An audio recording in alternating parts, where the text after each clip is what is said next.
Hello साथियों, नमस्कार। मैं महावीर नायक। आज की इस वीडियो में अपन कक्षा 8 विज्ञान के जो है अध्याय 1 फसल उत्पादन एवं प्रबंधन के बारे में जो है देखेंगे। तो देखते हैं आगे।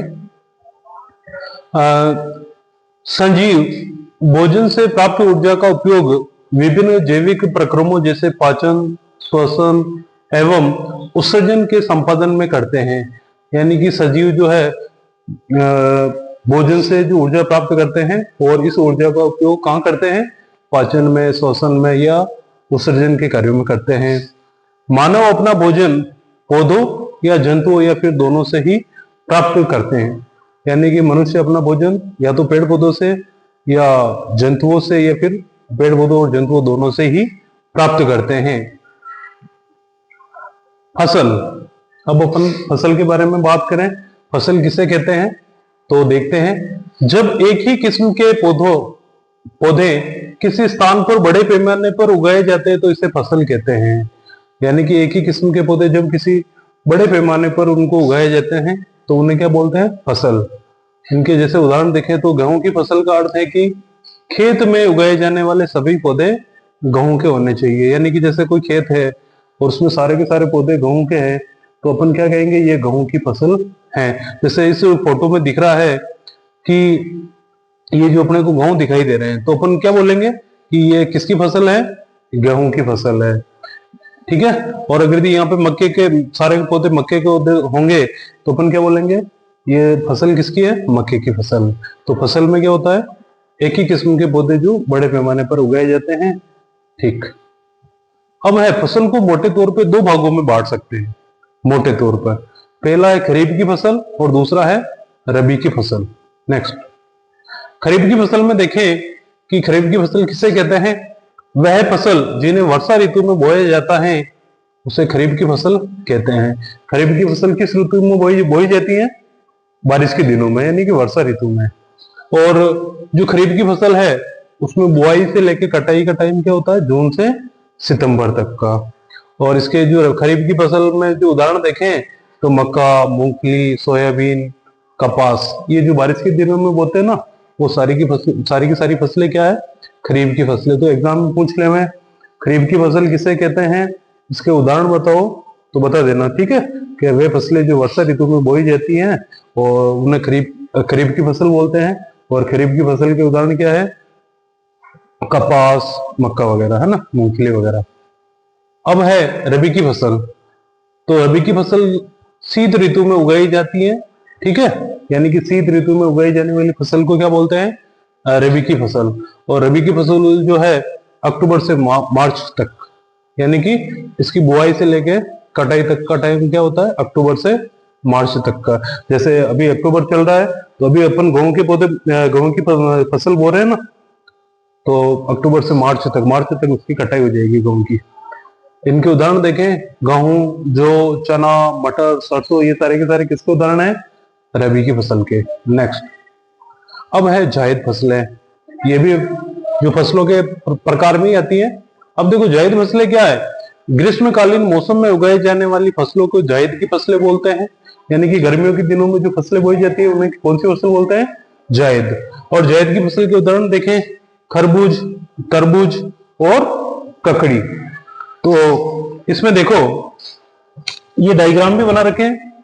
जैसे ये खरबूज है, ये तरबूज और ये ककड़ी। ठीक है। नेक्स्ट, एक क्वेश्चन है इंपॉर्टेंट कि धान को शीत ऋतु में क्यों नहीं उगाया जा सकता है? यानी कि जो धान होता है उसको सर्दियों के दिनों में क्यों नहीं उगाते हैं? तो इसका कारण क्या होता है?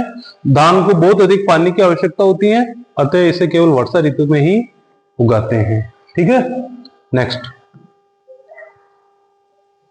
किसानों के उपयोग में लाई जाने वाली प्रमुख जो कृषि पद्धतियां है उसकी बात करें तो इसमें कौन कौन से चरण होते हैं वो देखें। पहला चरण है मिट्टी तैयार करना। सबसे पहले किसान क्या करेगा?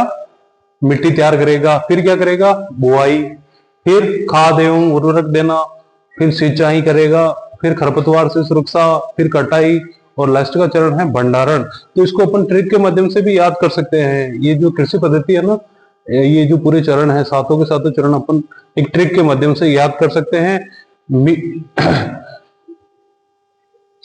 मी बुखासी खरकटा भंडारण, है ना। ये मी बुखासी खरकटा भंडारण। मी से हो जाएगा मिट्टी तैयार करना, बू से हो जाएगा बुआई, और खा से खाद एवं उर्वरक देना, और सी से हो जाएगा सिंचाई, खर से खरपतवार से सुरक्षा, कटा से कटाई हो जाएगा, और फिर लास्ट का चरण हो जाएगा भंडारण। पहला चरण देखते हैं, मिट्टी तैयार करना। मिट्टी कैसे तैयार करते हैं तो अपन इसमें देखते हैं। फसल उगाने के लिए पहला चरण ही मिट्टी तैयार करना है। मिट्टी को पलटना तथा इसे पोला बनाना कृषि का अत्यंत महत्वपूर्ण कार्य है। ठीक है। और केचुए को किसान का मित्र कहते हैं। ध्यान रखना कि किसान का मित्र किसको बोलते हैं? केचुए को। क्यों बोलते हैं? क्योंकि यह मिट्टी को और पलटकर पोला करते हैं और ह्यूमस की मात्रा बढ़ाते हैं, ह्यूमस बनाते हैं, जो फसल के लिए लाभदायक होते हैं। मिट्टी की ऊपरी परत ही पौधे की वृद्धि में सहायक है। इसे उलटने पलटने और पोला करने से पोषक पदार्थ ऊपर आ जाते हैं। ठीक है, जिससे फसल अच्छी होती है। आगे अब आता है जुताई, है ना। मिट्टी तैयार करने में अपन एक जुताई की प्रक्रिया करते हैं। तो उसमें जुताई में क्या होता है? मिट्टी को उलटने पलटने एवं पोला करने की प्रक्रिया को जुताई कहते हैं। ठीक है। और जुताई का कार्य लोहे के हल या लकड़ी के हल से किया जाता है ना। ये लकड़ी का हल ऐसा होता है, और बाकी ये ट्रैक्टर का कल्टीवेटर है। इसके द्वारा अपन जो है खेतों की हकाई करते हैं, है ना। मिट्टी को उलटते पुलटते पोला करते हैं। और जुते हुए खेत में मिट्टी के बड़े बड़े ढेले को पाटल की सहायता से तोड़ा जाता है। अब है एक क्वेश्चन है, पोली मिट्टी किस प्रकार पौधों की जड़ों को सरलता से शोषण करने में सहायक है? तो इसका आंसर हो जाएगा, पोली मिट्टी में वायु अधिक गहराई तक जा सकती है। यानी कि पोली मिट्टी होगी तो उसमें हवा है, ऑक्सीजन है, वो ज्यादा गहराई तक जा सकती हैं। इसलिए गहराई में फंसी जड़ें भी सरलता से शोषण कर सकती हैं। पौधों में भी शोषण होता है ना। तो अगर यदि मिट्टी पोली होगी तो वहां अंदर तक ऑक्सीजन जाएगी, हवा जाएगी, तो पौधे आसानी से शोषण कर सकेंगे। अब आता है प्रमुख कृषि औजार, है ना। अपन खेती में कौन से प्रमुख औजार काम में लेते हैं? उनमें जो प्रमुख की बात करें तो हल है, कुदाली है, कल्टीवेटर है। इसमें पहला देखते हैं हल। हल का उपयोग जुताई, खाद उर्वरक मिलाने, खरपतवार निकालने एवं मिट्टी को खुरचने के लिए किया जाता है। हल सामान्यतः लकड़ी का बना होता है ना। ये ऐसा है ना, गांवों में देखा होगा सबने। फिर आता है फाल। हल में लोहे की मजबूत तिकोनी पत्ती होती है जिसे फाल कहते हैं। तो फाल क्या है कि हल के अंदर एक तिकोनी पत्ती होती है लोहे की, जिसे फाल बोलते हैं। हल सेप्ट। हल का मुख्य भाग लंबी लकड़ी का बना होता है जिसे हल सेप्ट कहते हैं। ये जो ये है ना, ये क्या है? हल सेप्ट। फाल यहाँ पे लगा होता है। हल बैलों, ऊंटों आदि की सहायता से खींचा जाता है।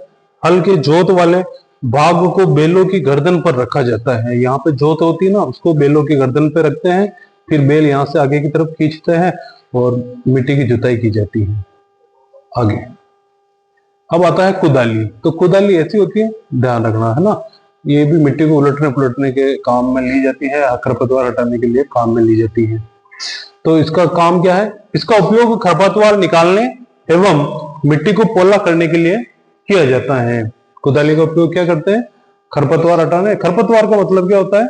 जो अपनी फसल के साथ अवांछित पौधे उग जाते हैं ना, जो अपने कोई काम के नहीं होते हैं, ठीक है, तो उनको खरपतवार बोलते हैं। तो उनको अपन हटा देते हैं। इसके सहायता से या तो अपन उखाड़ देते हैं या फिर कुदाली की सहायता से उसको खोद के हटा देते हैं।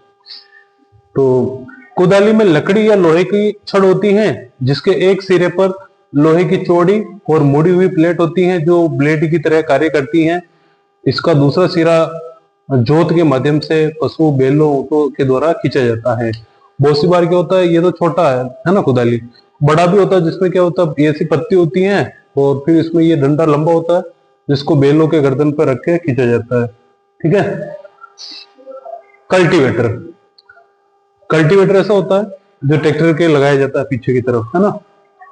आजकल जुताई ट्रैक्टर द्वारा संचालित कल्टीवेटर, जिसे अपन गांव में क्या बोलते हैं, कल्टी, ठीक है। वो कल्टी का पूरा नाम क्या है? कल्टीवेटर। कल्टीवेटर ऐसा होता है जिसका उपयोग क्या है? खेतों की जुताई करना। कल्टीवेटर के उपयोग से श्रम और समय दोनों की बचत होती है ना। ज्यादा मेहनत नहीं करनी पड़ती और कम टाइम में भी बड़े खेत की जुताई की जा सकती है। अब है बुआई। बुआई क्या है? फसलों के पौधे उगाने के लिए खेत की मिट्टी में बीज डालने की प्रक्रिया को क्या कहते हैं? बुआई कहते हैं। खेतों में बीज डालने की प्रक्रिया को क्या कहते हैं? बुआई। खेत की भूमि को हल से जोतने, समतल करने तथा खाद डालने के बाद उसमें उगाई जाने वाली फसल के बीज बोए जाते हैं। और खेतों में बुआई के दो तरीके होते हैं। पहला है परंपरागत औजारों के द्वारा बुआई करना और दूसरा है सीड ड्रिल मशीन के द्वारा जो बुआई करना। अब है परंपरागत औजार द्वारा बुआई, है ना। अब परंपरागत का मतलब ये हो जाता है जो पुराने टाइम पे जो ट्रैक्टर वगैरह नहीं थे उससे पहले अपन किन से खेतों में बुआई करते हैं, तो वो सामान्यतः अपन बैलों के द्वारा ही करते थे। तो अब इसमें परंपरागत औजार के द्वारा बात करें तो यह कीप के आकार का होता है। बीजों को कीप के अंदर डालने पर यह 2 या 3 नुकीले सिरे वाले पाइपों से गुजरते हैं और ये सिरे मिट्टी को भेद कर बीज को स्थापित कर देते हैं। ये ऐसा हल होता है ना, ठीक है। ये हल है और यहाँ पे ये जो कीप जैसा दिख रहा ना, इसके अंदर जो किसान है अपनी झोली में से दाने निकाल के इसके अंदर थोड़े थोड़े डालता रहता है, ठीक है। और ये क्या है? ऐसे मिट्टी के अंदर चले जाते हैं, ठीक है। तो ये है एक परंपरागत तरीका। नेक्स्ट अब आता है दूसरा जो आधुनिक तरीका है ना, सीड ड्रिल द्वारा। अब सीड ड्रिल क्या है कि ट्रैक्टर के पीछे से एक मशीन लगाते हैं जिसके अंदर यहाँ पे बीज को डाल देते हैं। फिर यहाँ पे छोटे छोटे पाइप लगे होते हैं। ये पाइप क्या है? मिट्टी के अंदर जो अनाज के दानों को, है ना, फसल के दानों को मिट्टी के अंदर डाल देता है। तो सीड ड्रिल नामक बीज बोने के यंत्र से भी बुआई की जाती है। इसके द्वारा बीजों में समान दूरी तथा गहराई बनी रहती है, ठीक है। और सीड ड्रिल द्वारा बुआई करने से समय और श्रम यानी मेहनत दोनों की ही बचत होती है। अब आता है तीसरा पॉइंट, खाद एवं उर्वरक मिलाना। वे पदार्थ जिन्हें मिट्टी में पोषक स्तर बनाए रखने के लिए मिलाया जाता है उन्हें क्या बोलते हैं? खाद एवं उर्वरक। Vermi composting. वर्मी कंपोस्टिंग क्या है? केंचुओं द्वारा खाद तैयार करने की प्रक्रिया को वर्मी कंपोस्टिंग कहते हैं। केंचुओं के द्वारा जो खाद तैयार करते हैं ना, उसे क्या बोलते हैं? Vermi composting. और इससे जो तैयार खाद है, यानी कि केंचुओं के द्वारा जो खाद तैयार होती है ना, उसको क्या बोलते हैं? वर्मी कंपोस्ट खाद। अब पूछ लेवे कि वर्मी कंपोस्ट खाद क्या है, तो केंचुए के द्वारा निर्मित खाद या केंचुए द्वारा बनाई गई खाद को क्या बोलते हैं? वर्मी कंपोस्ट खाद। यह कंपोस्ट खाद फसलों के लिए काफी लाभदायक होती है, ठीक है। फसलों के लिए काफी लाभदायक होती है। ये देखो, ये कंपोस्ट खाद कैसे तैयार करते हैं, तो इस फोटो में दिख रहा होगा कि ये जो गोबर है ना, ये नीचे प्लास्टिक के ये पाल बिछा रखे, फिर इसके ऊपर गोबर डाल रखा है ना पशुओं का। फिर इसके अंदर केंचुए छोड़ देते हैं, वो केंचुए इनको खाते हैं और फिर चाय की पत्ती के जैसे ऐसे ये ऐसा जो खाद बनाते हैं ना, बिल्कुल पूरा पूरा दिख रहा नहीं दिख रहा, चाय की पत्ती जैसा दाने के रूप में। तो फिर इसको क्या कर देते हैं, केंचुओं को अलग, केंचुए तो नीचे रह जाते हैं, ऊपर जो खाद होता है उनको ऐसे हटा लेते हैं ऊपर से और उनको कट्टों में भर देते हैं, ठीक है। फिर इस खाद को जो अपन पौधों की जड़ों में डालते हैं सीधे, तो पौधे आसानी से तेजी से वृद्धि करते हैं, यानी कि फसल अच्छी होती है, ठीक है। और वो अपने लिए नुकसानदायक भी नहीं होती। रासायनिक खाद अपने शरीर के लिए नुकसानदायक होते हैं। अपन डीएपी यूरिया वगैरह डालते हैं ना खेतों में, कीटनाशक खाद वगैरह जो भी, तो वो अपने को नुकसान पहुंचाते हैं। लेकिन ये जो खाद है, ये प्राकृतिक खाद एक तरह से केंचुए द्वारा निर्मित, ये काफी लाभदायक होता है और इससे पैदावार भी अच्छी होती है।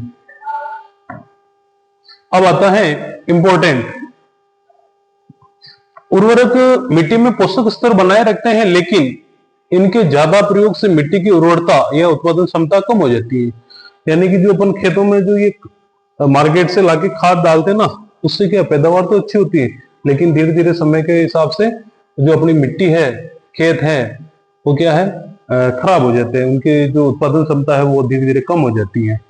तो उर्वरक जल प्रदूषण का भी स्रोत बन गए हैं। यानी कि जो खाद है ना, उर्वरक, वो पानी को भी खराब कर देते हैं। अतः हमें उर्वरक के स्थान पर जैविक खाद का प्रयोग करना चाहिए।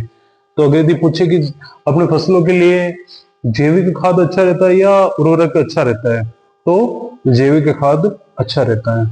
फिर आता है देखो राइजोबियम बैक्टीरिया, ये नाम सुना होगा। राइजोबियम बैक्टीरिया क्या होता है? ये जो एक पौधे की जड़ दिख रही है ना, जो लेग्यूमिनेसी कुल के पौधे होते हैं जिनमें अपन सामान्यतः उड़द मूंग इनकी बात करें या मूंगफली के पौधे को कभी उखाड़ा हो तो देखा होगा कि उसकी जड़ें है ना ऐसी दिखाई देती है, गांठे नुमा जड़ों के ऊपर ऐसी गांठे गांठे देखिए ना कभी उड़द मूंग के पौधे पे या मूंगफली पे। तो इन जड़ों के अंदर एक बैक्टीरिया होता है, उस बैक्टीरिया का नाम क्या है? राइजोबियम बैक्टीरिया या राइजोबियम जीवाणु। यानी कि पौधे की जड़ों के अंदर जो गांठें होती है गांठें, और इन गांठों के अंदर राइजोबियम बैक्टीरिया होता है। और ये बैक्टीरिया का काम करता है?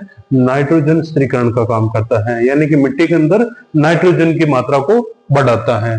तो कुल मिला के ये पौधों के लिए बहुत ही लाभदायक होता है। ठीक है। और राइजोबियम बैक्टीरिया के बारे में अपने को क्या बताना है?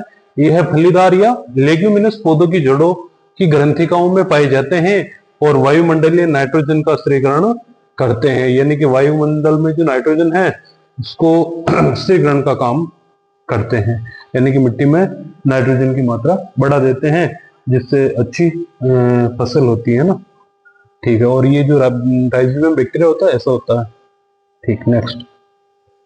अब अपन खाद एवं उर्वरक की बात करें कि इनमें क्या अंतर है ना। तो इनमें अंतर की बात करें तो देखो, पहला उर्वरक।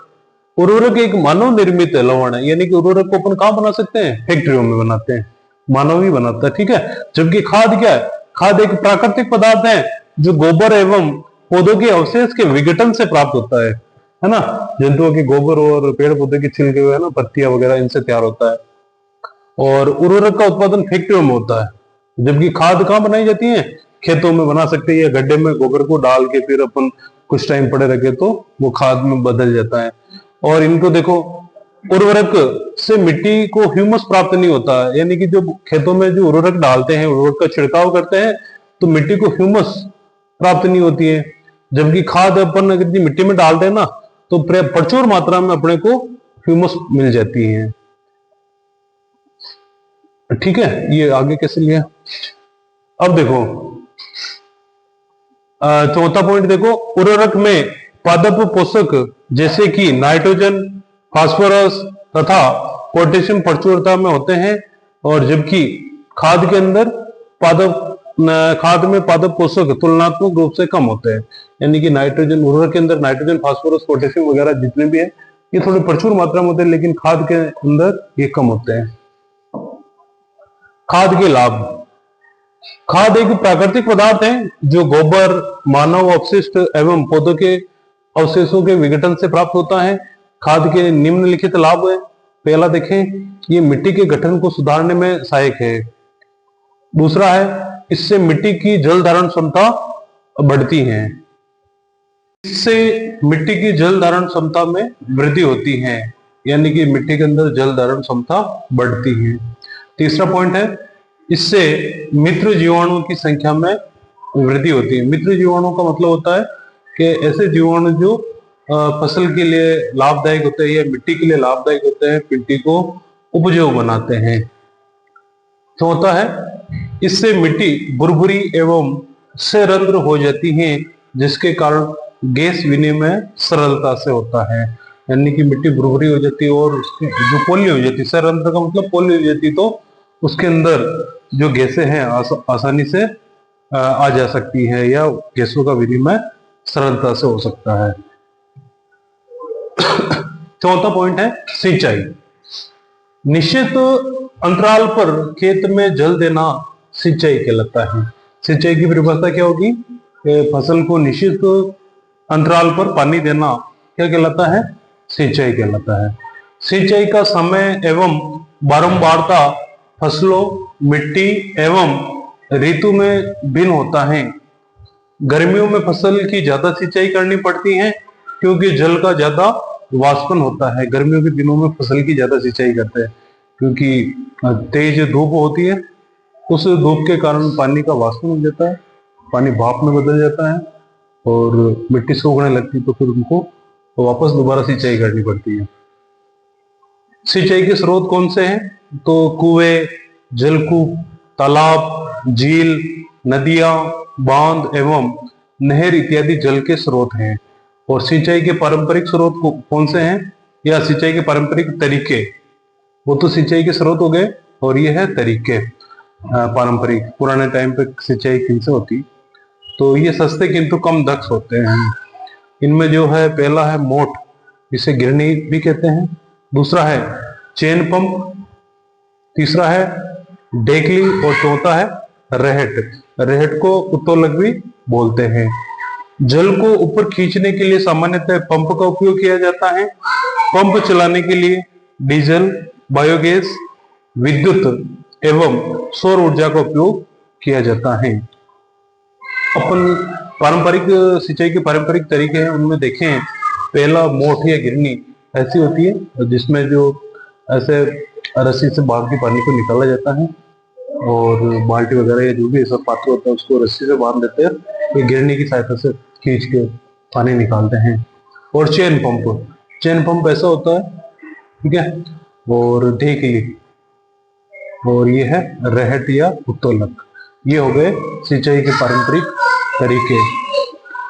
अब है सिंचाई की आधुनिक विधियों की बात करें, तो आधुनिक विधियों में अपन देखें, पहला है छिड़काव तंत्र और दूसरा है ड्रिप तंत्र, है ना। तो अब इसमें ड्रिप तंत्र को बूंद बूंद सिंचाई भी बोलते हैं, है ना। अब इसमें पहला देखते हैं छिड़काव द्वारा या छिड़काव तंत्र। इस विधि का उपयोग असमतल भूमि यानी उबड़ खाबड़ जो भूमि है उसके लिए किया जाता है, जहां पर जल कम मात्रा में उपलब्ध है। पाइपों के ऊपरी सिरों पर घूमने वाले नोजल लगे होते हैं।